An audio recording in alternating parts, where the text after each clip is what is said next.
Namaste, Namaste.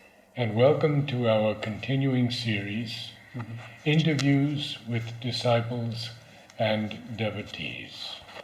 Today I'm honored to have Arnab with us, and the question I always begin with, Arnab, and welcome, Thank you. Namaste, Namaste. is how did you first hear of Sri Aurobindo and Mother? That's a tough one.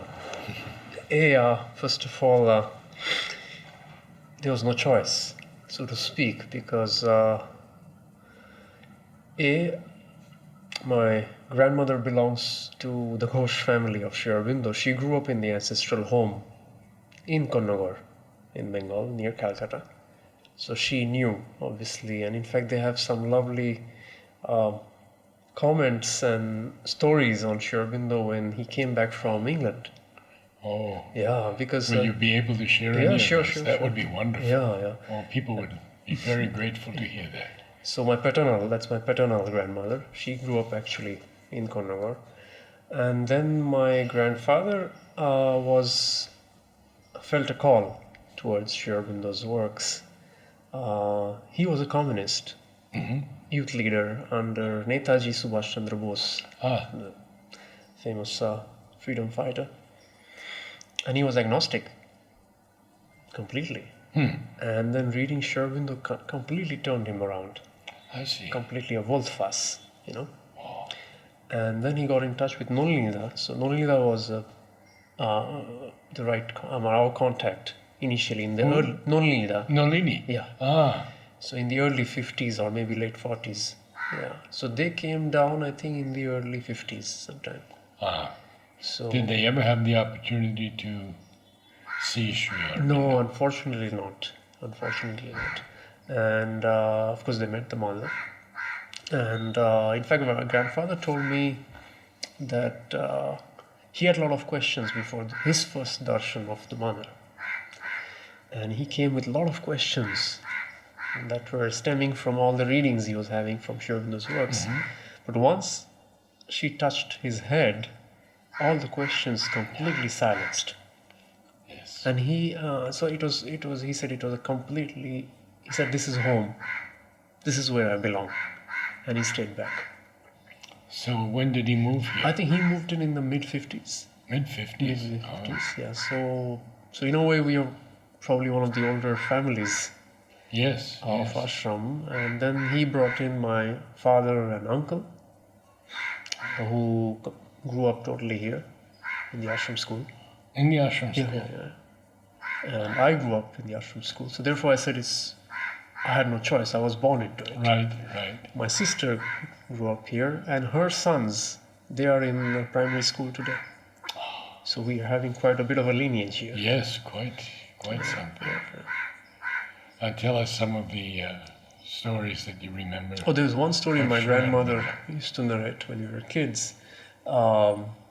It seems Sri Aurobindo, as you know, he learned on his own Sanskrit to a great extent, and he read the scriptures. But he didn't have a practicing knowledge of speaking Bengali, because whom would he speak to back in England? So when he came down here in Calcutta near Konnagar, in his ancestral home, the people, especially the women folk who did not know Sanskrit and he did not know spoken Bengali, they had an amazing conversation between Sanskrit and Bengali, even figuring out what would you have for lunch. So he used to speak in completely Sanskritized Bengali, and the women folk used to kind of figure out what is he saying? What is he exactly saying? What does he want for lunch? So because they thought he was a gentleman, an English gentleman, because he's just came back from there, and they wondered, would he have vegetarian food or non-vegetarian food? Would he have the British manners or not? Even pragmatic issues like this was quite an interesting humorous conversations, because you had like two different languages going crisscrossing each other. Yeah. But he knew Sanskrit at that time quite well? Yeah, he knew Sanskrit. So he used to actually speak in very highly Sanskritized Bengali. What we call it sadhu bhasha. in fact. Ah. And that's the kind of language that if you were to read Rishi Bankim Chandra's works, which Sri Aurobindo spoke a lot about, including the volume Vande Mataram comes from Anandamath, which Rishi Bankim Chandra Chatterjee wrote. So that's the kind of language that was used those for literal languages, but it was a very different colloquial. Yes. Bengali was very different. Very difficult too. Yeah. I'm sure. So they kind of spoke, and it was like a lot of cross-purpose talking going on to figure out what you're going to have for lunch. So did your grandmother meet him? No, did not get to meet him. So she came to know about these stories because by the time he already had left for Calcutta and then came over here. So she grew up, she missed Yes. meeting him in a certain sense. So tell me a bit about Nalini and how I think everyone had him as a guide or a friend. Yeah, I think he considered my paternal grandfather as a younger brother. So there are a lot of discussions on Purna Yoga, integral yoga, and also what are the challenges that comes, especially for the ego. I mean, because somewhere there is to read, there is to also interpret, and also to also reflect and self-observe what's happening in their own inner and outer life. As an individual as well as a collective. And your family must have known Purani also. Yes, definitely. Yeah. And tell us a little bit about your education growing up here. Oh yeah. So here, first of all, I may have to say something. Another component is our lineage from music. Because my grandfather was a vocalist, Indian classical vocalist, and my paternal grandmother's brother was a very well-known violinist.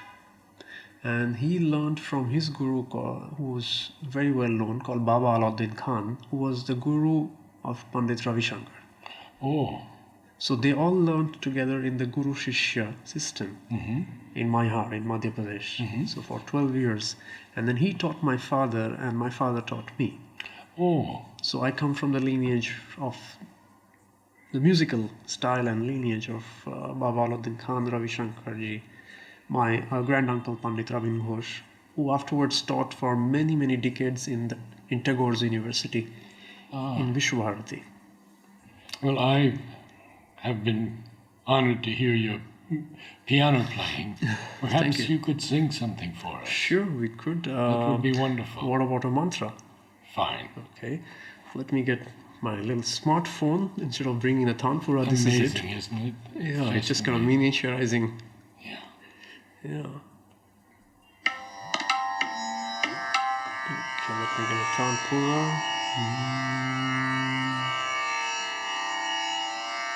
Maybe something to start off with for Sri Aurobindo. Yes. I'm Sri Aurobindo.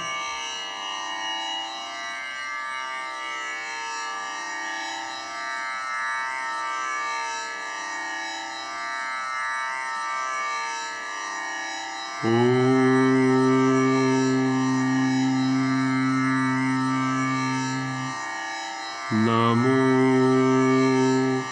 Bhagavate Sri Aravindaya.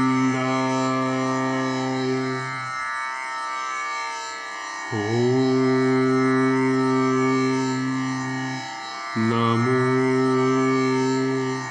Bhagavate Sri Aravindaya.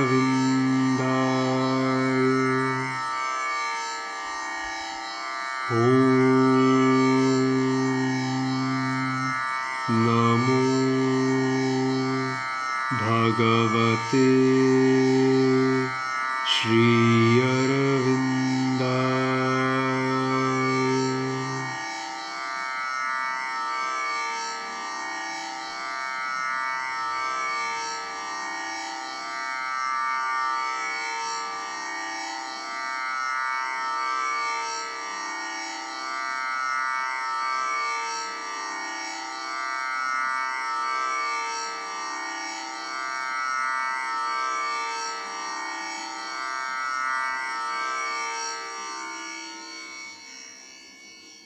Thank you. Thank you. Gayatri Mantra. You mean Sri Aurobindo's? Yes. Let me get back to it because I'm still in the Sri Aurobindo. Okay. Yeah. Anything else Anytime. you'd like to do? Anything else? Maybe Om Anandamai Chaitanya. Yes, wonderful.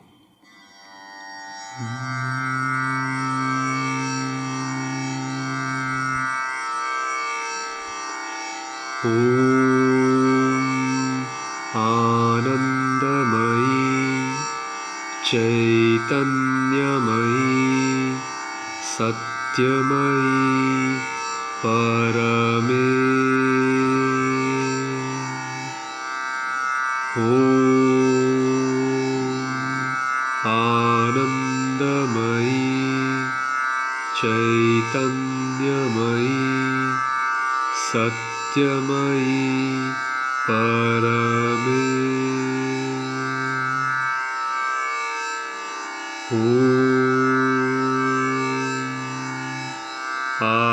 Anandamai Chaitanyamai Satyamai Parame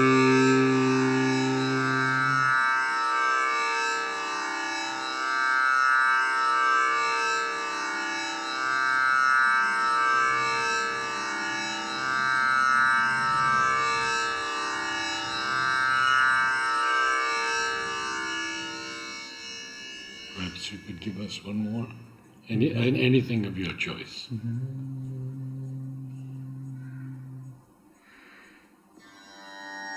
Let me think.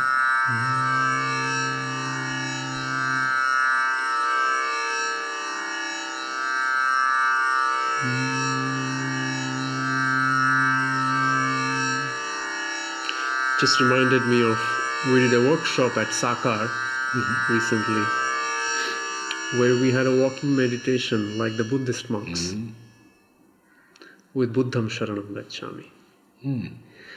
The idea was, can we achieve a state of collective flow and see if the mantra can lead our walk like the Buddhist monks do?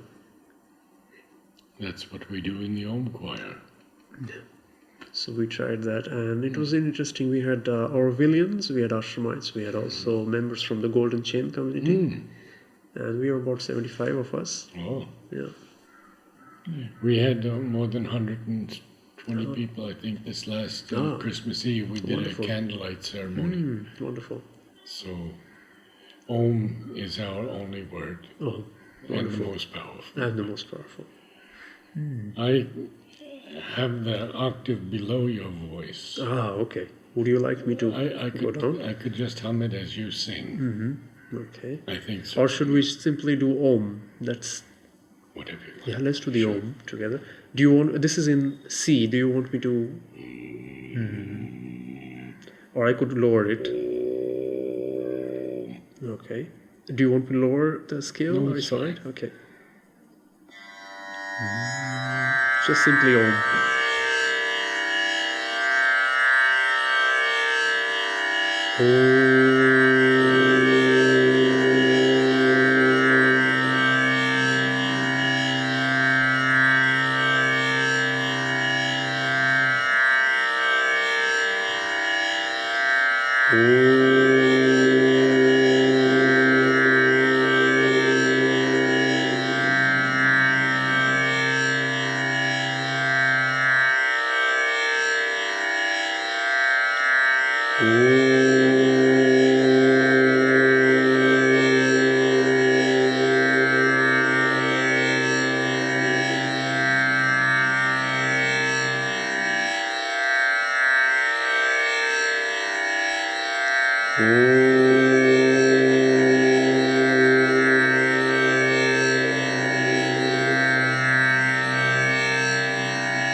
One feels immediately the peace. Absolutely. Fills the room when we sing Om. Right.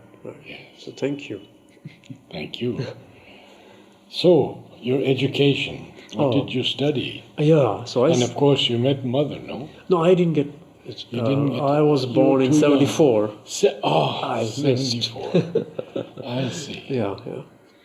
So I missed having her darshan. So I joined the kindergarten. Who were your teachers? Oh, I think there was Shriti Di. Yeah. I mean, my father and she, they sang together, and so it was Shriti. Shriti. Yeah. Oh my gosh. Who else was Simi Ben? I think yes. Simi Ben Yeah, also. definitely. So yeah, these two I remember. Yeah. In kindergarten. In kindergarten, there's Olga on the piano. Olga, Yeah, of course. absolutely. I remember her with love. Yes. Yeah. What a bundle of energy Yes. and sweetness. Definitely. So I started. Yeah. So. She played and I sang before Nolini. Oh wow! Fantastic. Yeah. And I sang Rose of God. Lovely. Yeah. I remember her well. So I went through. Then you went to kindergarten, Delafont, and all the way to knowledge, and some interesting moments to share. I would like to know the teachers you liked the most. Oh, I think. Let me put it this way. There were some interesting teachers. One was obviously, I think, Olga, because she's the one who kind of made me aware what the piano was. Oh. Yeah, because I come from an Indian classical music Of course, family, and we yes, come with yes. the Tanpura. Of course, this is the iPhone Tanpura. Sure.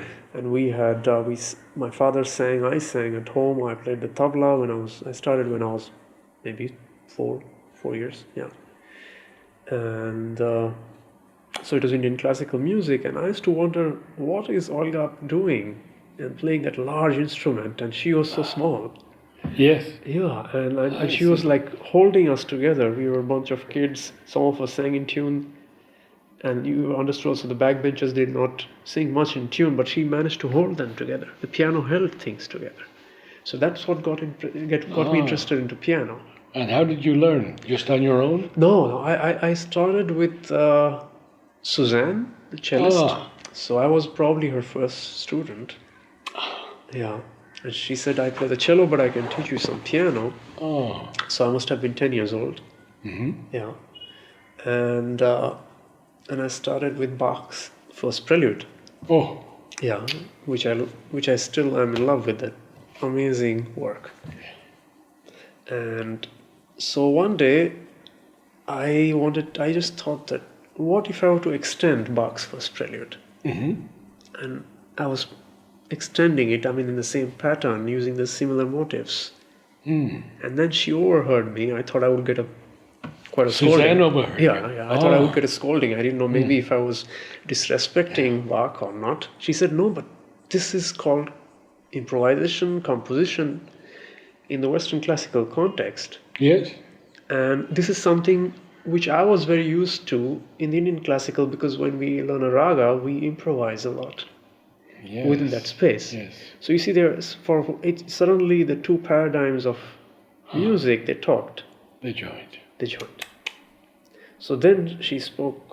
Then I was put in touch with Sunilla, who was who was a friend of my grandfather, because they used to work earlier, many years ago, when he used to play the sitar. Sunilla used to play the sitar before he went into the keyboard. Yes. And so I got to meet Sunilla and also his assistant Patrick. And could you tell us a little bit about Sunilda? Oh yeah, not too many have shared experiences about him.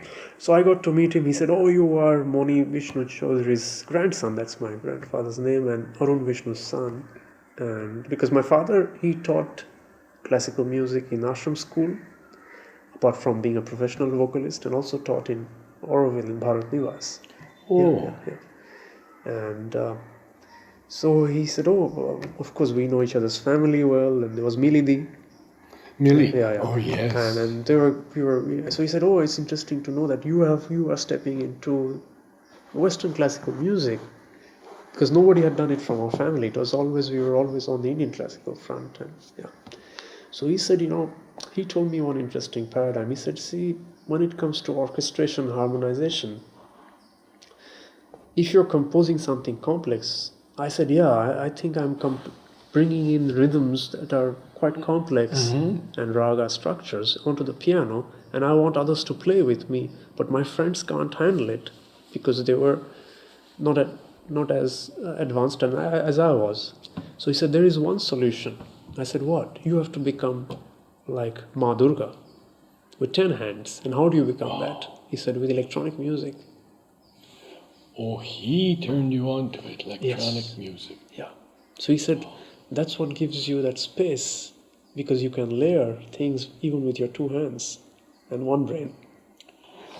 My God. So I think around the age of 12, 13, I slowly started getting into electronic music without knowing what it was. Oh, of course, we got to listen to Sunilda's music and, of course, Mother's organ every morning, and also during the darshans in the playground. But how it happened, what happens. So it was a fascinating world, along with piano, obviously. And I was learning tabla and Indian classical at home. And who did you study tabla with? Tabla I studied with Tarun Banerjee. And also the art of accompaniment I learned from my father, Arun. Indian classical vocal with my father at home. So it was a lot of musicality centered education, but it also had connections with poetry. It has connection with body movement, because everything's connected. So you studied dance also? Yeah, I was into free dance with, I think, Geeta Lal, and so that was, everything started. It was like making sense, because I had Tanmayda as my French teacher, and we spoke a lot about the questions he had posed to the mother, especially in the area of sleep. Oh, can you share some of that? Yeah, he said one very interesting point, which I still remember when I was probably 12, 13. He said that you need to go to the school. We all need to go to the school of sleep, education of sleep. We forget that it's not about what's happening in the awakening hours only. If you're spending 1/3 of your life sleeping, we need to make that conscious, that medium. So we used to actually discuss what lucid dreaming could be, what the mother spoke to him about the world. Spoke a lot. Yeah, yes. and about the subliminal space, and what it means to, how do you get to a restful sleep but awakened sleep. So as and when I started growing up, a lot of my compositions came in sleep. And they remained when you woke up? Yeah, they remained sometimes. Sometimes I used to lose them, but as I worked on myself to become a better adhar, that means a better container, Yes. I could remember them. Whether it's poetry, whether it's music. So you write poetry also? I did, yeah, I still do. So I see it as an extension of music. Somewhere it's a composition of words, composition. It's about composition, whether it's photography, whether it's visual art, painting, architecture. So great. So this is how composition writing and composition in music grew up together, Yes. and also it made connections to whatever I did. So it was a very integrative So approach. did you have a close relationship with Tanmay? Yes, yes. I think I would. I had a very interesting conversation, and also he appreciated my compositions of music. And you were in the free progress I was, yeah, I was. We called ourselves. We were one of the guinea pigs of free progress. Oh, I see. And Tanmay, that was our. Yeah, he was a shepherd. Yes, he was. Yes, he Absolutely. was. So we were. I was part of the free progress system. And what are you doing these days now? Yeah, that's so.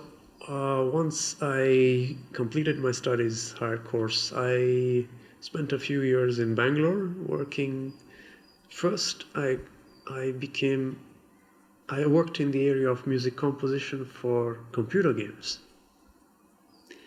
electronic medium, which was an amazing space because from the large canvas of, Western classical music, Indian ragas, suddenly if somebody tells you, I want you to do miniature art in 15 seconds loops. Yeah. And give this emotion out. It was like a wow. Amazing. I mean, it was a huge change. To compress time. Beauty. Yeah, and into that little moment. And I got to work with the Japanese companies. Which was amazing again because all the little sources of knowledge that one gets to read in Komota Ersula Dhammapada by the mother was put to application. Even when I was put as part of the youngest member of the negotiating table with the Japanese clients, they said, how come you understand our values? I said, well, I know I come from a place where the mother spent years in Japan and she even translated Dhammapada. That was an interesting revelation for them that here's an Indian who could follow what they're trying to say. It's about the Zen, even in electronic art. Did you learn any Japanese? Just a few words. Yeah, in fact, I also was part of I was the principal designer of a software for composing music. And in fact, I got an award for it because they said, what you designed is probably very integrative. I said, well, this is stemming from integral education. So it was all about giving freedom to the learner. In this case, the target audience was primary school students of Japan. Primary school students? Yeah. So they could actually play with notes, and then the notes would kind of fall into place. So they could paint with notes on the screen, and then things would fall in place. And so that they said, "Oh, this was interesting. We never thought about it." I said, "Yeah, I never thought about it, but it just feels like it should be." Music or art or any kind of learning should not be a drudgery. It should be a joyful experience. That's where I start, and this is where I come from. So they said, in fact, a couple of them, they even came down here to visit the Samadhi. I said, they said, we want to know you're very different from the rest of the team. I said, well, if I'm a product, you need to come to the factory and the source. And the source is a Samadhi. So they came down to visit. Yeah. So how long did you work with them? I got to work with about 2-3 years, yeah. And then I went into research. I was selected by MIT Media Lab's Music Mind and Machine Group. We had a research and development center in Bangalore and Boston, obviously, as well, MIT Media Lab is. So we had one in Bangalore, so where they tapped into the best brains of India. And when in the interview they said, they wanted somebody who understands music, the paradigms of music, as well as computer science, which I had learned here in Ashram School. So I brought these two paradigms together, and also my job was interesting because it was to come up with new product ideas in the world of artificial intelligence and music. And that was an interesting experience because that's where I discovered that in a way, when we are trying to see artificial intelligence, we are trying to self-observe ourselves. How does the brain compose music? How does our entire body, mind, spirit perceive music, perceive sound, perceive media? I mean, in terms of patterns, in terms of motives. For me, it was a beautiful parallel world that had its overlapping zones with integral yoga. Yes. So I got to work with some of the best minds in MIT.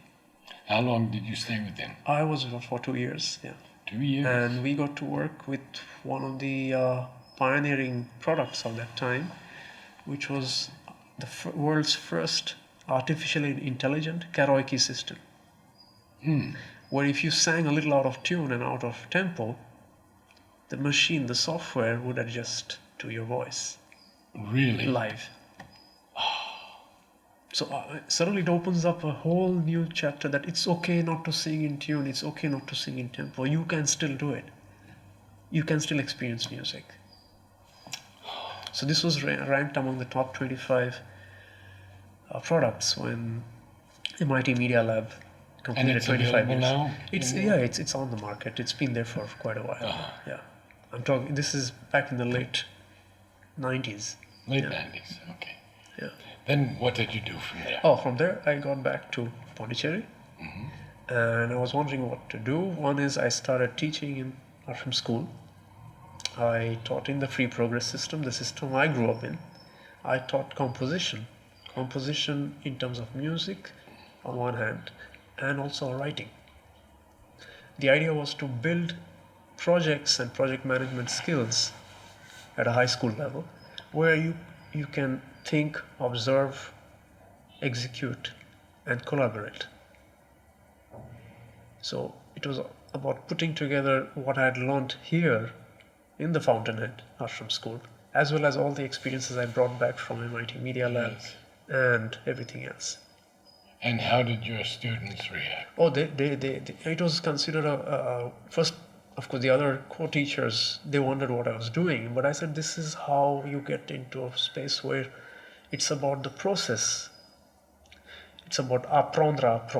That means the ability to learn. So today it could be carpentry, tomorrow it could be music, day after it could be pottery. It's about understanding the process to be able to be adaptive and raise our cognition and consciousness. So you've been here since when? So I got back, I think, around in 2000, in fact, again. Oh, so you've been here 20 years? 20 years, back, based on years. 20 years now. Yeah, almost, exactly 20 years. Marvelous. Yeah, Wow. so I started teaching them, and then I got to work with UNESCO at one point in Paris, infusing some elements of integral education into some of their education and training programs. I've been working with several units and research initiatives in Oroville. Can you tell me about Sure. some of those? Sure. And So your experience about Oroville also. It's interesting. I always found interesting, it's like they seem to be, Sri Aurobindo Ashram and Oroville, they seem to be like two sides of the same coin. They have their perspectives which stem from the same and yet are different in its own way. So it's like malleable, and at the same time the challenges are quite unique. So I got to work with several teams there, both in research, in education, in sustainable development. With whom? Several people like Joss. Okay. We got to work a lot.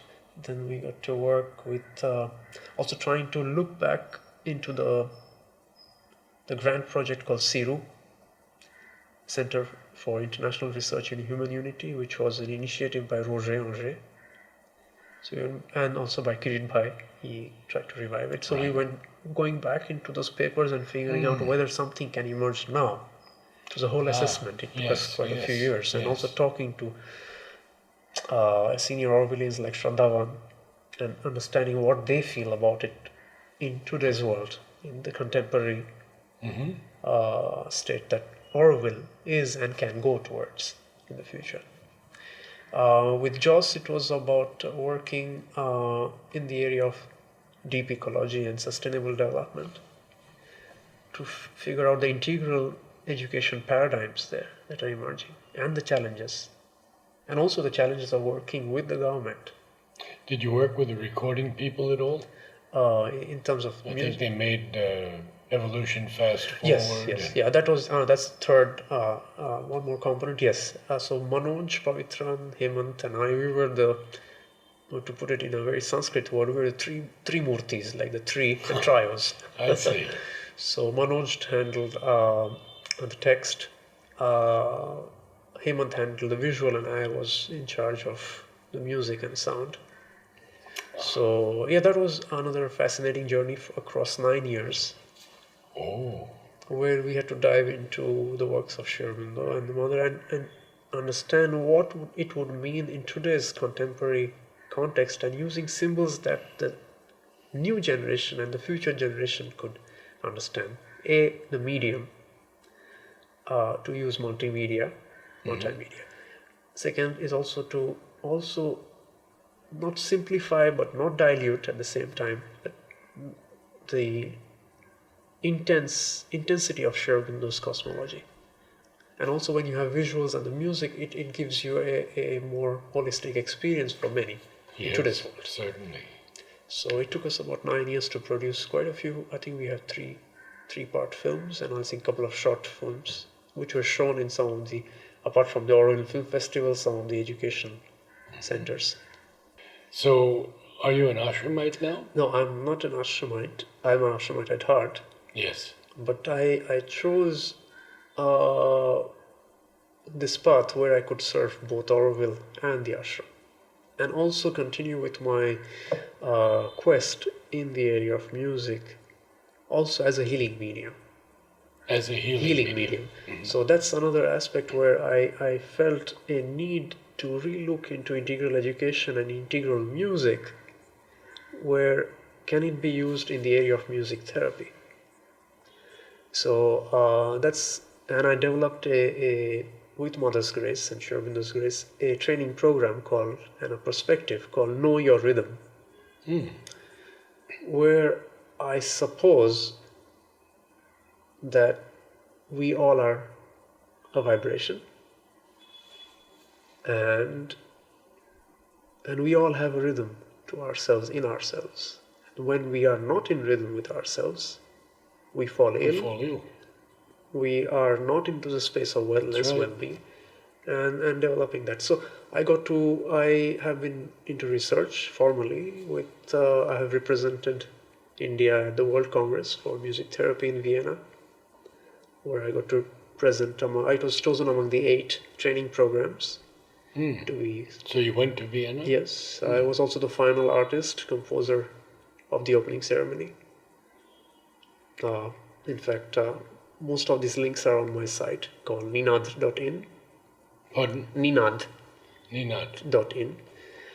Yeah, so that's another aspect. And I continue to be also for last, I think, about 15-16 years also member of the research committee of Ashram, where all the research that I create or that gets created through me and my collaborators find its way into Sri Aurobindo Ashram's annual report for research activities, which finally goes from the ashram to the Indian government. So you work with the archives people? It is directly with the Grace Office. Directly with Grace Office. Yeah. So marvelous. Yeah, so that keeps continuing. So wonderful. Yeah. Anything you can share with us about other teachers? Because there have been so many in your life. Oh yeah, I think quite a few. And there's also Manoj Das. I think he did help. From Orissa. Yes, yes, writer and philosopher. He was my teacher of composition, and I think he having conversations. Composition of writing. I see. Because and very interesting, because he taught us somewhere the art of conversation. Oh. I mean, it was more about conversation leading to composition. So that was a very important. He was my teacher in knowledge. Yeah. Marvelous. So I still remember him. Yeah. Thank you. Thank you Navin so Bhai. much. Thank you so much. Namaste. Namaste.